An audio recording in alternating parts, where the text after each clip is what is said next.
اتنی تنخواہ تھی حضرت علی کرم اللہ وجہ الکریم کی. آپ کو میں بتاؤں, ایک مرتبہ حضرت فاطمہ, ان کے دونوں بیٹے حضرت حسن و حسین بیمار ہوئے تھے تو منت کر لی تھی. یہ تذکرہ قرآن پاک کی آیتیں کس لیے نازل ہوئی میں بتا رہا ہوں, آیات کا شان نزول ہے 29ویں پارے میں سورہ دہر میں. منت مانگ لی کہ بیٹے صحیح ہو جائیں, صحت یاب ہو جائیں تو ہم 3 روزے رکھیں گے. سارے گھر والے 3 روزے رکھیں گے. بچے صحت یاب ہو گئے, گھر میں روزہ رکھا گیا. گھر میں 5 لوگ تھے, حسن و حسین, سیدہ فاطمہ, حضرت علی اور آپ کی ایک کنیزہ فضہ. اور منت کے روزے تھے. شام ہوئی, افطار کا وقت, حضرت علی رضی اللہ تعالیٰ عنہ اتنی کمائی کرتے تھے, 2 درہم آپ کی تنخواہ تھی جس سے صرف اتنا آٹا آتا کہ 5 ہی روٹیاں بنتی تھی. گھر میں 5 روٹیاں جس سے بن جائیں حضرت علی کی تنخواہ سے. شام کے وقت گرم روٹیاں بنی ہوئی تھیں. اسی وقت ایک مسکین دروازے پر آیا اور اس نے آواز دی, اے رسول اللہ کے گھر والوں, میں بھوکا ہوں, کھلاؤ. حضرت فاطمہ نے 5 روٹیاں ان کو دے دی. ایسا نہیں کہ روزے سے ہیں ہم 4 روٹیاں رکھ لیں, 1 دے دیں, 5 روٹیاں دے دیں. اور اس کے بعد دوسرے دن پانی پی کر کے روزہ رکھا. حضرت علی اسی حالت میں پھر کام کرنے کے لیے گئے. شام کو پھر اپنی تنخواہ لی اور آٹا خریدا اور گھر پر آئے, پھر روٹیاں بنی. آج پھر روٹیاں بنی تھی. ایک یتیم بچہ آ کر کھڑا ہو گیا, کہا کہ اے رسول اللہ کے گھر والوں, میں بھوکا ہوں, کھلاؤ. پھر 5 روٹیاں اس کو دے دی. 2 روزے اسی طرح چلے گئے. تیسرا روزہ تھا منت کے اور پانی سے سحری ہوئی, تیسرا روزہ. اور اس کے بعد شام کا وقت, حضرت علی پھر آج اپنی تنخواہ لے آئے اور اس کے بعد روٹیاں بنی.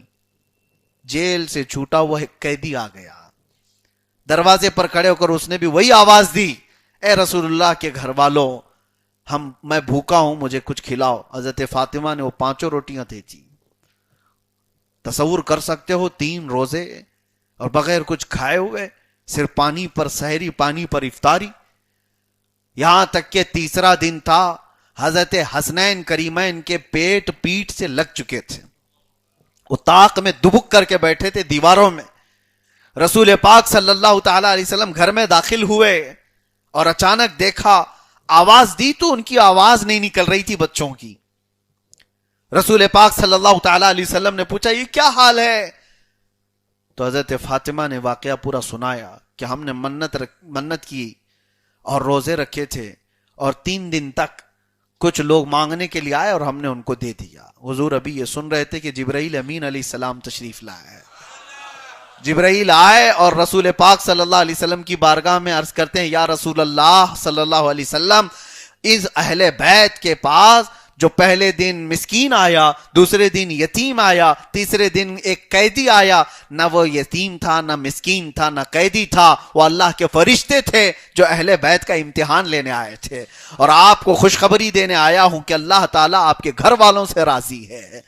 اور اس کے بعد حضرت فاطمہ کو رسول پاک صلی اللہ علیہ وسلم نے خوشخبری دی اور جنت کا دسترخوان ان کے گھر پر اترا. اور قرآن کی یہ آیت آئی, وَيُطْعِمُونَ الطَّعَامَ عَلَى حُبِّهِ مِسْكِينًا وَيَتِيمًا وَأَسِيرًا. یہ وہ لوگ ہیں جو اللہ کی محبت میں کبھی مسکین کو کھلاتے ہیں, کبھی یتیم کو کھلاتے ہیں, اور کبھی قیدی کو کھلاتے ہیں. یہ آیت کسی اور کے لیے نہیں, یہ فاطمہ کے گھرانے کے لیے آئی. وہاں کبھی یہ شکایتیں تو نہیں تھی, نہ حضرت علی لڑ پڑے ان سے کہ فاطمہ کیا کل کا کل اٹھا کے دے دیتی ہو, کچھ تو رکھو. وہ کیسا گھرانہ تھا, حضرت فاطمہ دیتی رہی, حضرت علی کبھی اس پر شکایت نہیں, اعتراض نہیں. انہیں پتا تھا کہ اللہ کی رضا کے لیے اٹھے ہوئے ہاتھ ہیں, رسول اللہ کی بیٹی کا ہاتھ ہے. نہ اسے روکا, نہ شکایت کی کہ کل میں بھوکا کیسے کماؤں, پرسوں 3 دن کیسے کماؤں. حضرت علی نے کبھی حضرت فاطمہ کے اس کام پر سوال نہیں کیا. عزیزان گرامی وقار, یہ وہ گھرانہ ہے جس کے متعلق رسول کریم صلی اللہ تعالی علیہ وسلم فرماتے, ایک مرتبہ ایسا بھی ہوا, حضرت فاطمہ بیٹھی ہوئی تھی کہ انصار کی عورتیں آئیں اور کہا ایک فلاں جگہ ایک شادی کی کچھ محفل تھی تو اس میں شریک ہونا ہے, فاطمہ تم بھی آؤ. حضرت فاطمہ ایسی محفلوں میں اکثر جاتی نہیں. حضور پاک صلی اللہ تعالی علیہ وسلم نے فرمایا, فاطمہ جاؤ, ان خواتین کے ساتھ جاؤ, شریک ہو جاؤ. حضرت فاطمہ کے پاس جو لباس تھا وہ بوسیدہ لباس تھا, بوسیدہ لباس. اس طرح کا تھا کہ جیسے بہت عمدہ کپڑے نہیں تھے. انہوں نے کہا یہی پہن کر کے جاؤں. تو حضرت فاطمہ وہی کپڑے پہن کر کے اس شادی کی محفل میں جہاں گئی، وہاں تو عورتیں بڑے عمدہ عمدہ کپڑے پہن کر کے آئی تھیں. سب مالدار عورتیں اچھے اچھے کپڑے پہن کر کے آئیں. حضرت فاطمہ اس دعوت سے جلدی واپس آئی اور تھوڑی سی غمگین تھی. حضور پاک صلی اللہ تعالی علیہ وسلم نے حضرت فاطمہ کو بلایا، پوچھا فاطمہ غمگین کیوں ہو؟ کہا وہاں تو سب عمدہ عمدہ لباس پہن کے آئے ہوئے تھے اور رسول اللہ کی بیٹی پرانا لباس پہن کر گئی ہوئی تھی، کہیں وہ مجھے ہلکا نہ سمجھ رہے ہوں. میرے آقا صلی اللہ تعالی علیہ وسلم نے فرمایا وہاں کون کون عورتیں تھیں؟ کہا فلاں فلاں. حضور نے عورتوں میں سے کچھ کو بلایا. ان عورتوں میں ایک کو پوچھا کیسی تھی دعوت؟ وہ خاتون کہتی ہیں یا رسول اللہ صلی اللہ علیہ وسلم دعوت ایک طرف، چرچے صرف فاطمہ کے لباس کے چل رہے تھے. چرچے صرف فاطمہ کے لباس کے چل رہے تھے. دوسری عورت کہتی ہیں ہمیں اندازہ نہیں تھا کہ فاطمہ اتنا عمدہ لباس پہن کر کے آئی تھی. سب عورتیں یہ کہنے لگی، وہ سب چلی گئی تو حضور مسکرائے.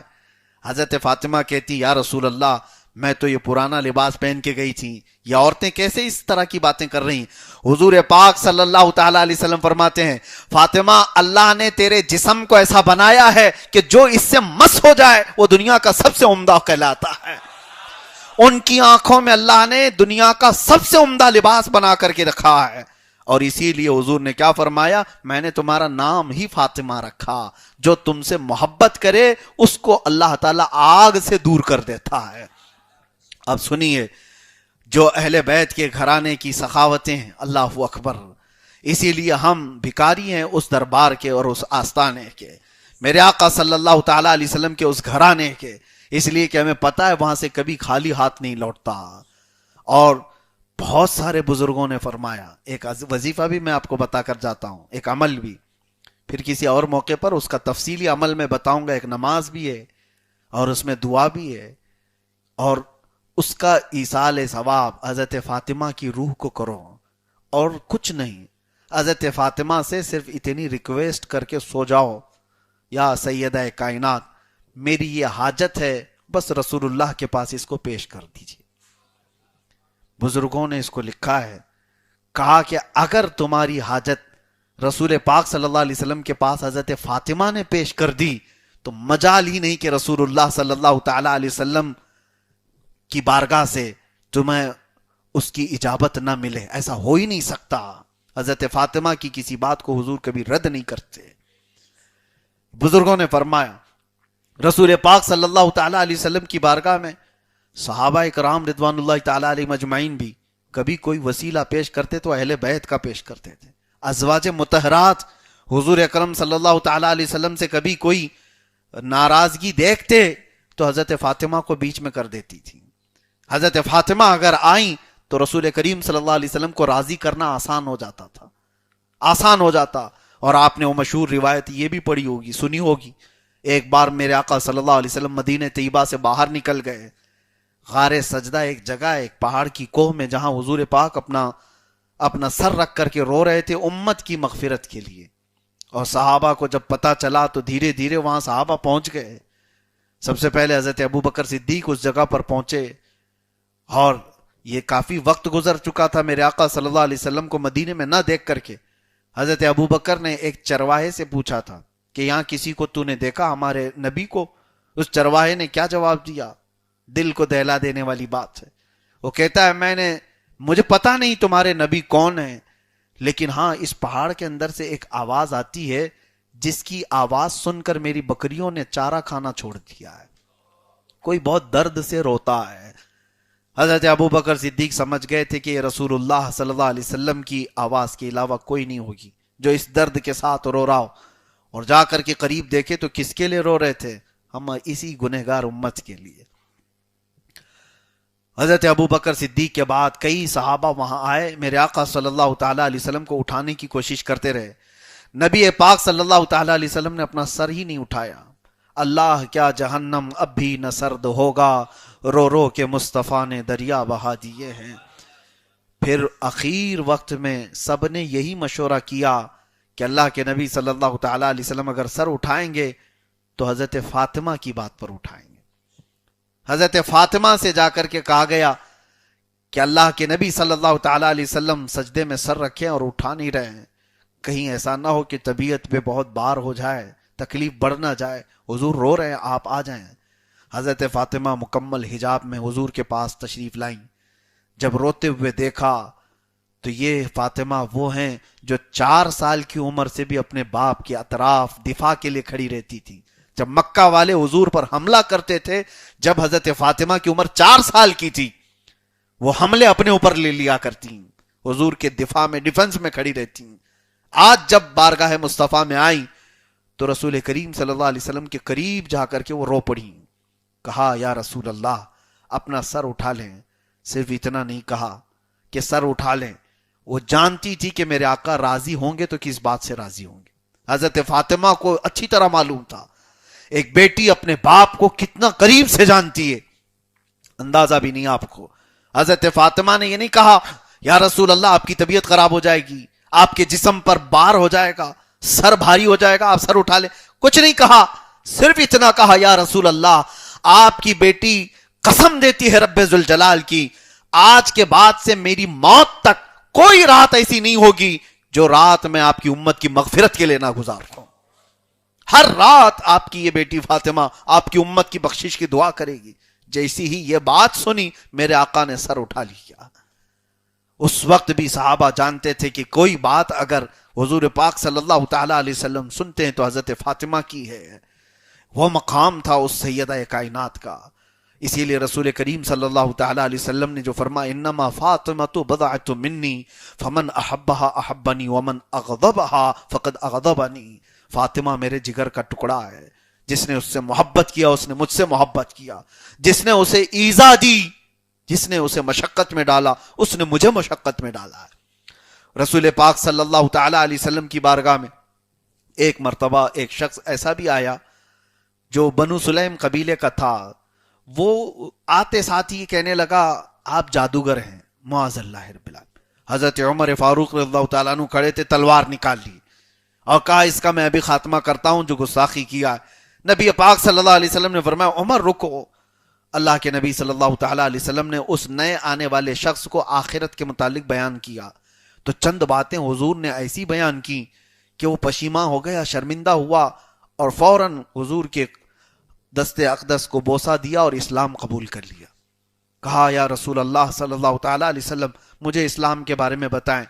نبی پاک صلی اللہ تعالیٰ علیہ وسلم نے اس کو اسلام کی تعلیم دی۔ یہ لمبی حدیث ہے۔ پھر حضور نے اعلان فرمایا اپنے آپس میں، اس سے پوچھا میرے آقا صلی اللہ علیہ وسلم نے تمہارے پاس کیا ہے؟ اس شخص نے کہا میں اپنے قبیلے بنو سلیم کا سب سے غریب آدمی ہوں، میرے پاس کچھ نہیں۔ حضور پاک صلی اللہ علیہ وسلم نے فرمایا کوئی ہے یہاں پر جو اس کے پہننے کا انتظام کرے؟ تو ایک صحابی رسول کھڑے ہوئے اور انہوں نے کہا اس کے کپڑے کا انتظام میری طرف سے۔ حضور نے فرمایا کوئی ہے جو اس کو سواری دے؟ حضرت سعد ابن عبادہ مدینے کے انصار صحابی تھے، کہا یا رسول اللہ میری ایک اونٹنی ہے میں نے اس کو دے دیا۔ صحابہ سب آپس میں اس طرح سے شیر و شکر تھے کہ ایک دوسرے پر جانی ساری۔ اس کے بعد حضور پاک صلی اللہ علیہ وسلم نے حضرت سلمان فارسی کو بلایا اور کہا کہ سلمان جاؤ اس کے کھانے کا انتظام کرو۔ حضرت سلمان فارسی کہتے ہیں اب جو بات کہنی ہے وہ یہ، مدینے میں مسجد نبوی کے آس پاس جتنے لوگوں کے گھر تھے سب کے پاس گیا، کسی کے گھر میں کوئی اتنا کھانا نہیں تھا کہ وہ آئے ہوئے شخص کو کھلائے۔ حضرت سلمان فارسی کہتے ہیں پھر اخیر میں ایک ہی گھر تھا، وہ حضرت فاطمہ کا۔ میں وہاں گیا اور باہر کھڑے ہو کر کے کہا، پورا واقعہ سنایا، ایسا ایسا ایک شخص آیا حضور پاک صلی اللہ علیہ وسلم کی بارگاہ میں اور اس کے کھانے کے انتظام کے لیے مجھے رسول اللہ نے بھیجا، کہیں کھانا ہے نہیں مدینے میں آپ کے گھر آ گیا ہوں۔ حضرت فاطمہ نے کہا سلمان میرے گھر میں پچھلے 3 دن سے فاقہ ہے، لیکن ایسا نہیں ہے کہ اس کے کھانے کا انتظام نہ ہو۔ اپنی وہ چادر دی جو رسول اللہ نے ان کو جہیز میں دیا تھا، کہا جاؤ شمعون نام کا ایک یہودی ہے، اس کے ہاتھ میں یہ بیچ دو، وہ جانتا ہے اس کی قدر جانتا ہے، اور اس سے جو مال ملے وہ لے کر کے آؤ، میں اس کے کھانے کا انتظام کر دوں گی۔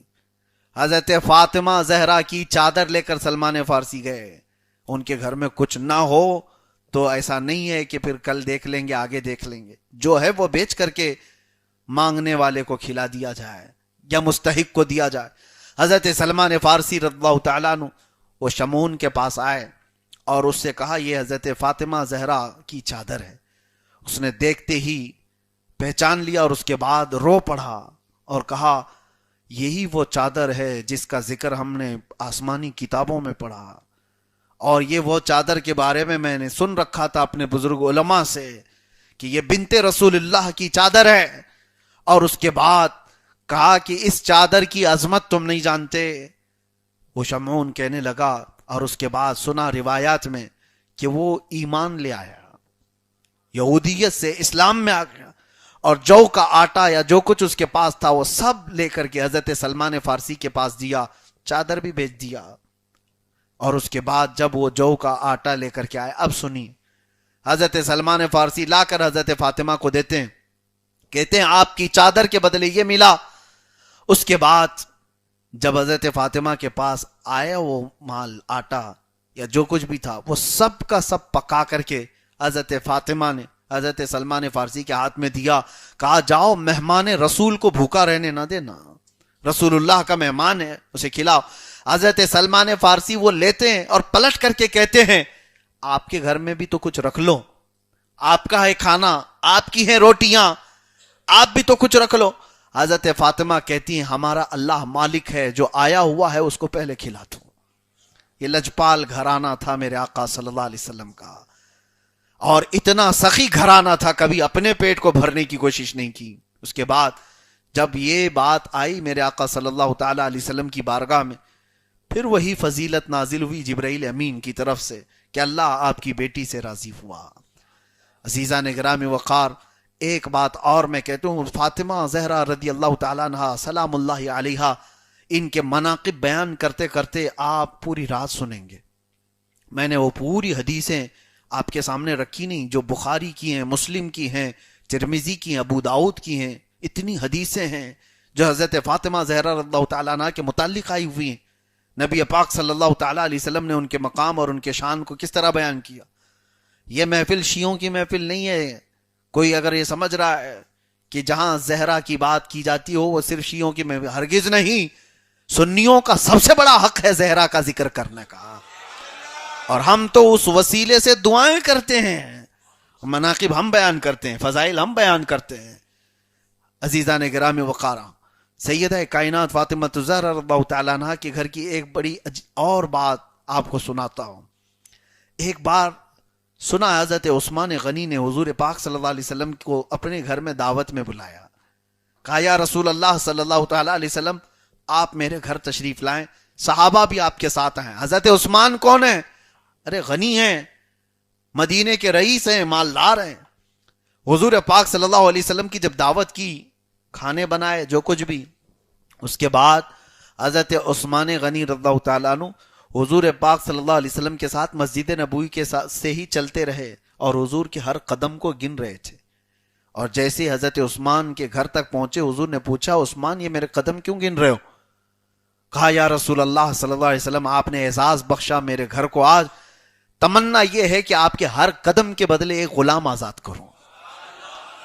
ایک غلام آزاد کرنا آسان بات نہیں۔ آج کے زمانے کے تقریباً یوں سمجھ لو کہ 50 لاکھ روپے دے دینا، 1 کروڑ دے دینا، بڑی قیمت ہوا کرتی تھی غلاموں کی۔ اور حضرت عثمان غنی رضی اللہ تعالیٰ عنہ کہتے ہیں یا رسول اللہ آپ کے ہر قدم پر ایک غلام آزاد کرنے کی نیت ہے۔ اور اتنی بڑی بات تھی، لٹائیں۔ یہی تو بات کہتے ہیں، کچھ لوگوں کو تو عثمانی ہونا چاہیے۔ میلاد میں اگر ہم لٹاتے ہیں تو یہ عثمان غنی کی بات ہے، کہیں یہ تو نہیں کہ حضرت عثمان سے پوچھو کہاں ہے قرآن میں، کہاں ہے حدیث میں کہ رسول اللہ جتنے قدم رکھے اتنے غلام آزاد کرو۔ وہ حضرت عثمان تمہیں جواب دیں گے۔ یہ ساری باتیں رسول اللہ صلی اللہ علیہ وسلم کا عشق ہوگا تو دلیل نہیں پوچھے گا۔ محبت میں ہر شے نچھاور ہے، ارے محبوب کا دیا ہوا ہے اسی پر نچھاور کیا جا رہا ہے۔ ہاں یہ ہے کہ ہم ناجائز کاموں میں نہیں لٹاتے، حرام کاموں میں نہیں لٹاتے۔ میرے آقا صلی اللہ تعالیٰ علیہ وسلم کی میلاد، حضور کے آنے کی آمد، حضور کی آمد کی خوشی میں اگر ہم چراغاں کرتے ہیں تو کچھ لوگوں کے پیٹ میں درد کیوں ہوتا ہے، تکلیف کیوں ہوتی؟ ہمارے جھنڈوں سے تکلیف ہے، ہمارے لائٹوں سے تکلیف ہے، ادھر روشنی ہوئی ادھر اندھیرا ہو گیا. یہ ساری چیزوں کو کہتے ہیں یہ اسراف ہے، اسراف ہے. اتنا میلاد میں تم لوگ خرچہ کرتے ہو، اس سے کتنے ہاسپٹل بن جاتے ہیں. تمہاری بیٹیوں کی شادیوں سے ہی ہاسپٹل بنتے ہیں، میلاد سے ہی کیوں؟ عزیزان گرامی، حضرت عثمان غنی رضی اللہ تعالیٰ عنہ غلام اتنے آزاد کر دیے، دعوت بھی ہو گئی. حضرت علی رات کو گھر میں آئے، غمگین تھے. حضرت فاطمہ نے پوچھا میرے رفیق حیات غم کی وجہ کیا ہے؟ کہا آج میرے بھائی عثمان نے ایسی شاندار دعوت کی کہ رسول اللہ صلی اللہ علیہ وسلم کے ساتھ صحابہ بھی آئے اور وہ قدم گن رہے تھے حضور کے، اور ہر قدم کے بدلے انہوں نے ایک ایک غلام آزاد کیا. میں یہ تمنا کر رہا ہوں کاش میرے پاس اتنا مال ہوتا تو میں بھی ویسی شایان شان حضور کی دعوت کرتا. میرے پاس اتنا مال نہیں عثمان کے برابر کا. حضرت فاطمہ نے کہا میرے سرتاج آپ جائیں رسول اللہ کو دعوت دیں، ہم بھی اس کا اہتمام کریں گے. حضرت علی نے کہا فاطمہ کہاں سے انتظام کرو گی؟ کہا آپ رسول اللہ کو دعوت دے کر کے آئیں اور آپ بھی قدم گنیں. حضور پاک صلی اللہ علیہ وسلم کی بارگاہ میں حضرت علی گئے، یقین بھی تھا حضرت فاطمہ پر، کہہ رہی ہے تو ہو بھی جائے گا. حضور کی بارگاہ میں آئے، کہا آج میرے گھر پر تشریف لائیں. حضرت علی کی دعوت پر میرے آقا صلی اللہ علیہ وسلم چل پڑے. حضرت علی بھی، کیونکہ حضرت فاطمہ نے کہا تھا، قدم گنتے ہوئے گئے. جب گھر تک پہنچے تو رسول پاک صلی اللہ تعالی علیہ وسلم اپنے صحابہ کے ساتھ ان کے گھر میں جو دعوت تھی بیٹھے رہے. اور اس کے بعد دعوت تو ہو گئی. حضرت فاطمہ سے پوچھا فاطمہ حضور کے اتنے اتنے قدم پڑھے، عثمان نے اپنے مال سے غلام تو آزاد کر دیے تھے، ہم کیا کریں گے؟ حضرت فاطمہ مصلی بچھا کر کے دعا کرتی ہیں، اے اللہ تیرے رسول کی بیٹی کی لاج رکھ لے. اس کے شوہر نے تیرے نبی کی دعوت کی ہے اور خواہش یہ کی ہے کہ ہر قدم پر ایک غلام آزاد ہو. اے مولا تو اس خواہش کا اور میری اس تمنا کی لاج رکھ لے، بھرم رکھ لے. رسول پاک صلی اللہ تعالی علیہ وسلم گھر میں بیٹھے تھے، اسی وقت جبرائیل امین تشریف لائے اور کہا اللہ آپ کو سلام پیش کرتا ہے یا رسول اللہ، آپ کی بیٹی کی دعائیں اللہ تعالیٰ کی بارگاہ میں پہنچی اور رب نے حکم فرمایا آج آپ کے گھر علی کے گھر تک جتنے قدم پہنچے ہیں پڑے ہیں، ہر قدم کے بدلے اللہ نے 100 جہنمیوں کو آزاد کر دیا ہے. یہاں غلام آزاد ہوئے، ان کی دعوت میں جہنم سے آزاد ہوئے. وہ اہل بیت کا گھرانہ ہے، ان کے گھرانے کی تمنائیں اللہ تعالیٰ پوری فرماتا ہے. جب وہ خواہش کر لیں تو اللہ اس کو پوری کر دیتا ہے. قرآن میں اس کا ذکر ہے لَهُمْ مَا يَشَاءُونَ فِيهَا وَلَدَيْنَا مَزِيدٌ.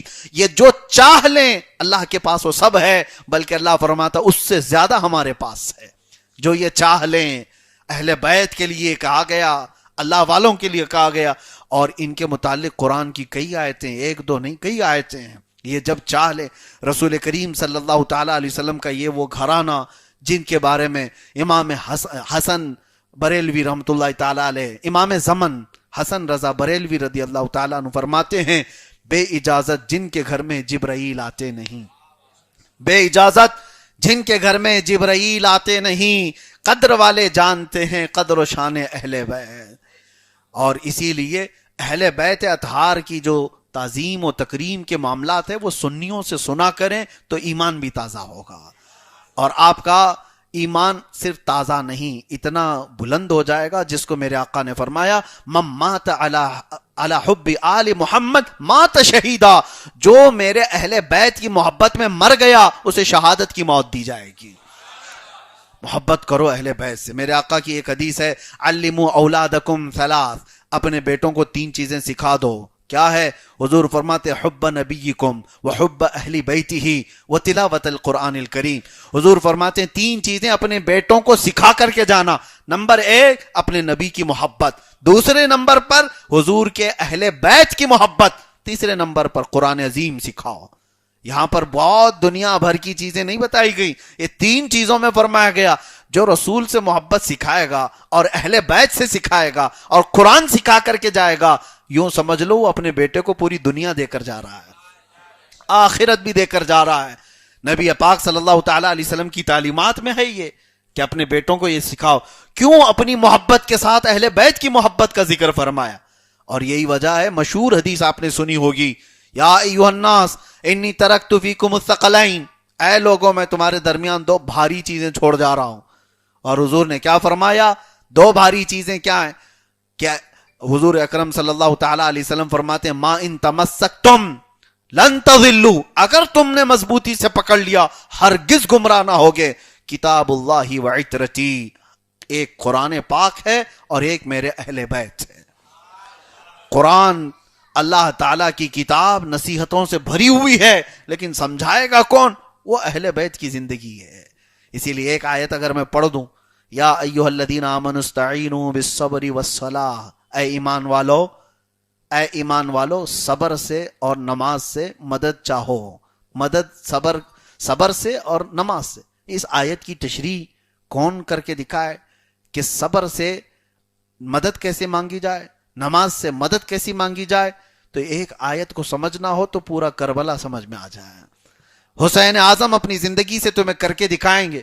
زندگی بھر صبر کیا، ان کے وطن کو دور کر دیا گیا، ان کے گھر کو اجاڑ دیا گیا، مدینہ چھوٹ گیا صبر کیا، مکہ چھوٹ گیا صبر کیا، قافلے بغیر کسی ہتھیاروں کے چلے، کربلا میں پانی نہ دیا گیا صبر کیا. صبر ہی سے تو مدد مانگتے رہے، صبر ہی سے مدد مانگتے رہے. سامنے اپنے بچوں کو ان کے قتل ہوتے ہوئے دیکھا، صبر ہی تو کیا. کیا واویلا کیا. ایک روایت کہیں بتا دیں کہ امام حسین نے کربلا میں ماتم کیا ہو، واویلا کیا ہو. ارے ان سے محبت کرنے والے وہ بھی کہتے ہیں کہ وہ جو جوان بیٹوں کی میت پہ نہ رویا وہ حسین. وہ اپنے بیٹوں کی لاشوں کو اٹھاتے لائے. وہ کبھی کوئی روایت نہیں بیان کی جا سکتی کہ امام حسین واویلا کر رہے تھے، ماتم کر رہے تھے کربلا میں. نہیں، ان کی شجاعت اور ان کی صبر. اور اخیر میں دنیا نے دیکھا کہ امام حسین لڑتے لڑتے کس حالت میں شہید ہوئے؟ نماز کی حالت میں. زندگی حسین کی بتاتی ہے صبر سے شروع کرو، نماز پہ ختم کرو. یہی آیت کا مصداق ہے. قرآن نے کہا یا ایھا الذین آمنوا استعینوا بالصبر والصلاۃ، اے ایمان والو صبر سے مدد مانگو اور نماز سے مدد مانگو. کر کے دکھایا تو اہل بیت نے دکھایا ہے، ایک بھی نہیں. اہل بیت کی زندگیاں اس کی شاہد ہیں. بہرحال